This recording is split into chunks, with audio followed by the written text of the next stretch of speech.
asalaamaaleykum mbokk yi man la Tata Thérèse fii ci Vitef Cuisine nuy naa leen ku ci nekk turam ak santam ma di leen jox seen wàccuwaay waaw tey mbokk yi nag tey moom dama leen indil tey cere baasi dañuy togg suñu cere baasi bu am maanaa et pour ñu togg suñu cere baasi dinañu soxla yàpp ganaar dinaa ci def tamit tuuti yàpp nag dinaa ci def tamit ay légumes yi yor naa fi manioc yor naa fi carotte ma yor fi chou fii yor naa fi tamit li nga xamante ne moom lay dëbb sama nokkos muy ail ma yor fi oignon vert ma yor fi daal di fi yor poivron ma yor fi tamit oignon nu mu tuddati encore piment vert léegi dinaa ci def tamit lii mooy sama soble bi nga xamante ne dama ko war a mixer. J'aurai besoin aussi de quelques épices et pour les épices j'ai ici yor naa fi cumin ma yor fi un peu de sel, ça c'est du gingembre en poudre. Yor naa fi aussi un peu de paprika et là c'est du poivron noir et un peu de piment. J'aurai besoin aussi d'un peu de basilic et de l'ail en poudre.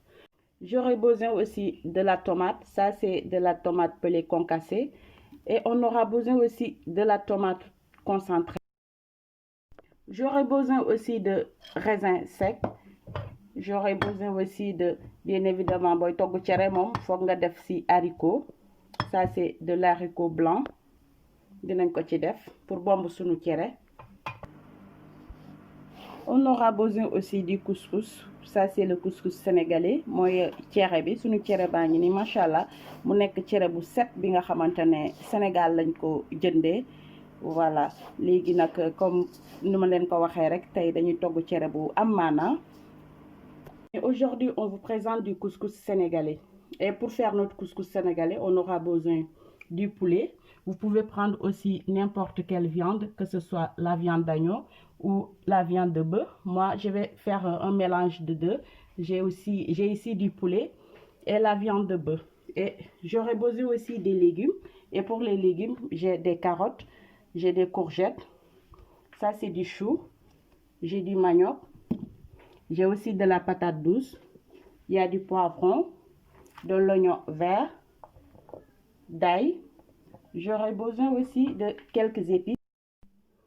Pour les épices, j'ai du sel, j'ai du gingembre en poudre, ça c'est du paprika, un peu de cumin et du piment. J'ai aussi du poivre noir. J'aurai besoin aussi d'un peu de basilic et d'ail en poudre. Et sans plus tarder, on va commencer. waa mbokk yi nag comme pare nañu sunu présentation bi nag nee naa leen tey cere la ñuy maye tey cere bu am maanaa cere bu saf sàpp la ñuy togg tey léegi nag comme pare nañu dañuy ñëw daal di commencer sunu cere. waa léegi gis nga damay ñëw daal di piquer sama ganaar léegi fii dama fi def tuuti ail def ci persil ak poivre mooy sama ail bu may faral di mélanger rek léegi damay ñëw daal di ko piquer.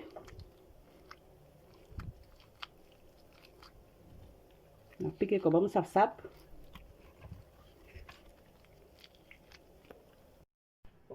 waa léegi mbokk yi gis ngeen fii j'ai déjà ma marmite j'ai mis un peu d'huile et préchauffé à 180 degrés léegi damay ñëw daal di saf sama carotte yi tuuti carotte bi ak patate bi je fais revenir les carottes du moins et de la patate douce. C'est pas obligatoire aussi ku mu neex tamit mën nga ko tëmbal directement mais man dama ko bëgg a saaf comme ça mu doore tuuti mu joxal ma tamit couleur bu rafet. waaw gis ngeen carotte bi macha allah gis ngeen nuñ ko saafee couleur bu mu ñu jox c'est vraiment très joli. waaw tey nag sama waañ bi tey moom dama fi am tey gan bi spécial dama fi yor sama rakk bu jigéen moo ñëw tey jàpp ci waañ bi ne leen rek Vitef comme ma leen ko waxee toujours dañuy ànd ak yéen ak ay surprise. waaw léegi dañuy daal di seppi suñuy légumes après ñu saaf suñu yàpp bi. waaw Arlène loo wax ci couleur bi nag.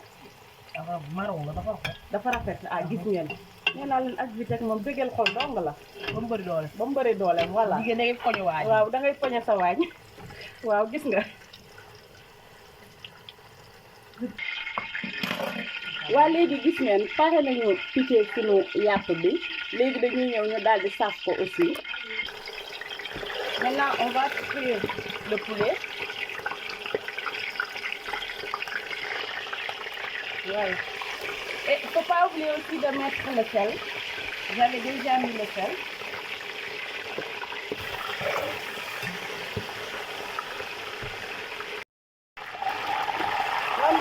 ngeen macha allah gis ngeen yàq bi nu mu dooree léegi damay ñëw seppi ko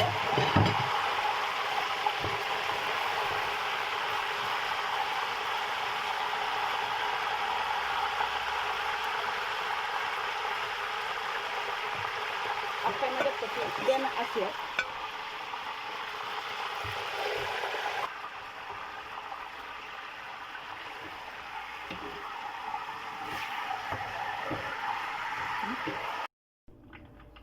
waa mbokk yi gis ngeen léegi pare naa frire les cuisses de poulet léegi damay ñëw daal di kii tamit yàpp nag bi en fait l'huile je vais pas diminuer l'huile parce que diwlin bi dama ci soxla après pour mën a simer sama cere pour mën a bomber sama cere du moins maintenant là je vais mettre la viande de bœuf léegi dama koy bàyyi mu doore tuuti waa mbokk yi gis ngeen léegi avancement sama yàpp bi macha allah maintenant je vais juste mettre la tomate concentrée et la tomate pelée mooy ñaari tomate bi moom laa mélangé waa mbokk yi gis ngeen léegi nii laa koy bàyyi ba mu dog comme ça ma daal di ñulu on va laisser cuire pendant une dizaine de minutes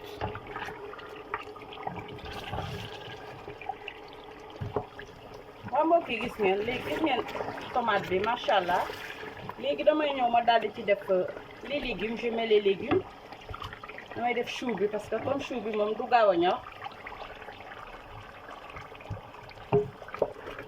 après ma def courgette bi moom laa remplacé ak yoom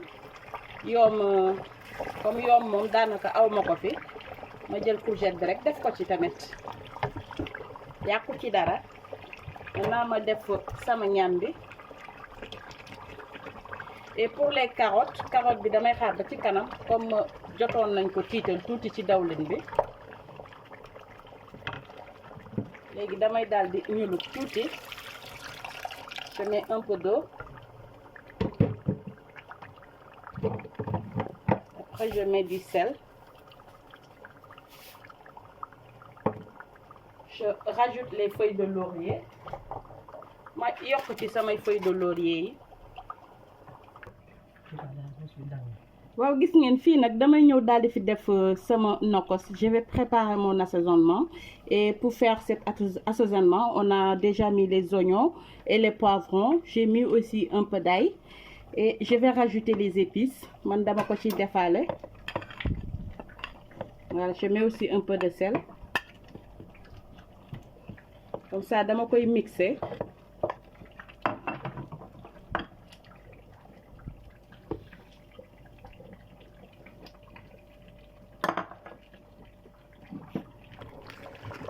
waa mbokk yi gis ngeen macha allah gis ngeen avancement sauce bi waa léegi damay ñëw daal di def sama nokkos xool leen nokkos bi waaw lii mooy nokkos bi nga xamante ne dama ko ciy def macha allah léegi comme ni ma leen ko waxee rek dama ko ciy def nii ngay def lu yem pour le moment comme ça mu judduwaale bu baax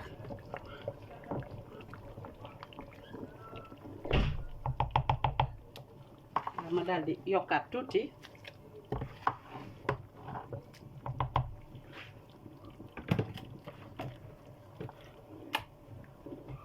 te moom dañuy baase ba mu saf-saf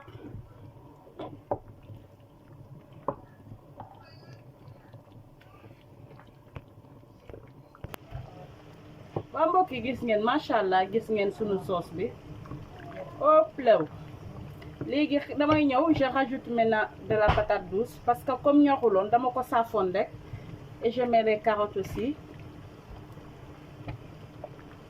ay moom cere bi moom cere bu am maanaa bu am jom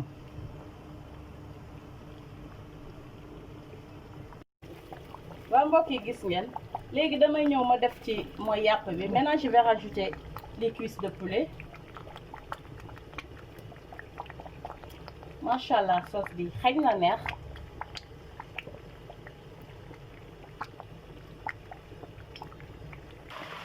waa mbokk yi gis ngeen macha allah oh là là sunu sauce bi jaar na yoon xool leen rek ah nee naa leen tey moom cere bu tëb laa togg. Maintenant je vais juste rajouter un peu de vinaigre xam nga rek foog nga vinaigre moom saf-safal ko tuuti mu relever goût bi macha allah. waa mbokk yi gis ngeen léegi damay ñëw daal di préparer sama cere. Maintenant je vais préparer mon couscous. Là j'ai mis un peu de sel et de l'eau. Voilà léegi aussi ku mu neex tamit mën nga ko siim ak ndox mu tàng comme ça mu gën a gaaw waaye man dama ko siim ak ndox mu sedd. Et j'ai mis juste un peu de sel. Après ma daal di ko def ci suusal bi. waa léegi gis ngeen maa ngi nii di ko suusal. Maintenant je mets le couscous à la vapeur.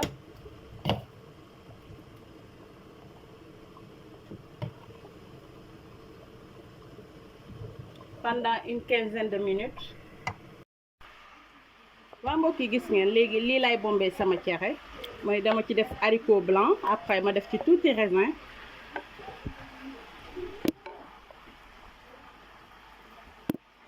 def naa ci aussi tuuti beurre.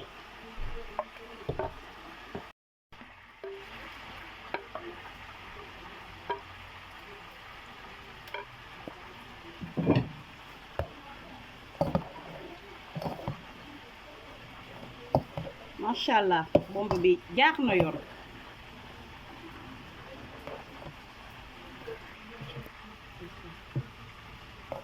waa mbokk yi gis ngeen bomb bi macha allah jaax na yoon. léegi dañuy ñëw daal di servir comme ça ma wan leen aussi résultat final bi. waa mbokk yi gis ngeen macha allah sunu cere baasi baa ngi noonu. waaw gis ngeen ñu boole ko sauce baa ngi ni aussi dama ko def à part sauce bi ma daal ci def aussi légumes yi à part. waaw mënuñu leen wan lépp nag parce que l'essentiel bi rek laa leen wan ci li nga xamante ne jot naa ko ci defar ci sunu cere baasi bi. waaye gis ngeen ndawal baa ngoogu. waaw mu nekk cere bu jaaru yoon comme ni ma leen ko waxee rek cere bu toog laa leen toggal. waaw ba tax ni nag tey moom cere bi dama si yàqal sama ñoom yaay mi sama fële ca Vernon may ko mama tata yàqal naa la madame Gomis si Gillette di ko yàqal tamit ñoom tata Eliane ñoom tata Soso tata Véro di ko yàqal tamit sama yumpaañ Marie Michel ak yumpaañ Monique may naa leen ko bu baax a baax ma di leen ko baax di ko yàqal sama nijaay Kaaku di ko yàqal tamit sama borom kër surtout yàqal ko comme ni leen waxee sama invité spécial bi muy sama rakku xol Arlène yàqal naa ko di ko yàqal sama caméraman ma di leen jox dig daje fii ak beneen yoon ak beneen recette fii ci Vitef Cuisine sans oublier aussi borom cere bi mi mon grand frère Victor yàqal naa la ko ci xol gu sedd guy may naa la ko nag di leen wax nag di leen jox dig daje fii ak beneen yoon ak beneen recette fii ci Vitef Cuisine merci.